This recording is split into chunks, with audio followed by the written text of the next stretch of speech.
और सबसे पहले आपको बताएं कि पंजाब और खैबर पख्तूनख्वा में इलेक्शन से मुताल्लिक खुद नोटिस केस की समाअत लार्जर बेंच में शामिल चार जजेस के अलग होने के बाद भी चीफ जस्टिस ने समाअत जारी रखी। जस्टिस उमर अता बंदियाल ने कल का फैसला सुनाने का इंदिया दे दिया।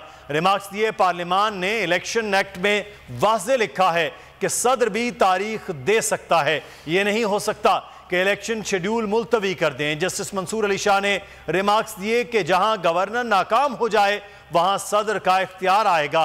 केस की समाअत कल सुबह 9:30 बजे तक के लिए मुलतवी कर दी गई। सियासी तारीख का बड़ा केस, पंजाब और केपी के इंतखाबात कब होंगे, सुप्रीम कोर्ट में केस हतमी मराहिल में दाखिल, जल्द फैसले की तवक्का। पंजाब और केपी के इंतखाबात, चीफ जस्टिस उमर अता बंदियाल ने केस का फैसला कल देने का इंदिया दे दिया। आज की समाअत के दौरान 4 जजेस ने खुद को केस से अलग कर लिया। Justice Ejazul Ahsan, justice Athar Minallah, justice Yahya Afridi और जस्टिस मुजाहिर नकवी बेंच से अलग हो गए। चीफ जस्टिस उमर अता बंदियाल ने रिमार्क्स दिए कि बाकी बेंच मुकदमा सुनता रहेगा। चीफ जस्टिस का कहना था कि पार्लियामान ने इलेक्शन एक्ट में वाज़े लिखा है कि सदर भी तारीख दे सकते हैं। अगर तारीख तब्दील हो तो तरमीम शुदा शेड्यूल आएगा। उन्होंने कहा कि अगर गवर्नर कहे कि कल इलेक्शन करवाएं तो क्या इलेक्शन कमीशन इलेक्शन करा सकता है? ये नहीं हो सकता कि इलेक्शन शेड्यूल मुलतवी कर दे। जस्टिस मंसूर अली शाह ने रिमार्क्स दिए कि जहां गवर्नर नाकाम हो जाए वहां सदर का इख्तियार आएगा। उन्होंने सवाल उठाया कि क्या गवर्नर के पास जवाबदीद है या उनका किरदार मैकेनिकल है? अगर असेंबली 48 घंटे बाद तहलील होती है तो नोटिफिकेशन कौन करता है? जस्टिस जमाल मुंदोखेल ने कहा, समरी आने पर असेंबली तहलील का हुक्मनामा जारी करना गवर्नर की जिम्मेदारी है। गवर्नर अपने हुक्म में इंतखाबात की तारीख भी देगा। जस्टिस मुनीब ने सवाल उठाया कि अगर गवर्नर असेंबली तोड़े और तारीख ना दे तो इसका ये मतलब नहीं कि सदर तारीख दे दे। पार्लियामेंट ने मुदाखलत की और तारीख देने का इख्तियार गवर्नर को दिया। तीनों सूरतों में इलेक्शन की तारीख देने का इख्तियार गवर्नर का ही होगा। मजीद समाअत कल सुबह 9:30 बजे तक मुलतवी कर दी गई।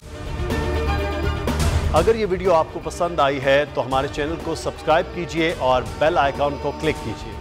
इम्पोर्टेड हुकूमत और उनकी हवारियों की अदलिया के खिलाफ हर्जा सराई, मरियम नवाज की अदलिया और फाजिल जज साहिबान पर शदीद तनकीद। इस घिनौनी साजिश को बेनकाब करने पर बोल को एक दफा फिर नशरियात की बंदिश का सामना करना पड़ रहा है। बोल अदलिया की इज्जत के लिए खड़ा है और खड़ा रहेगा।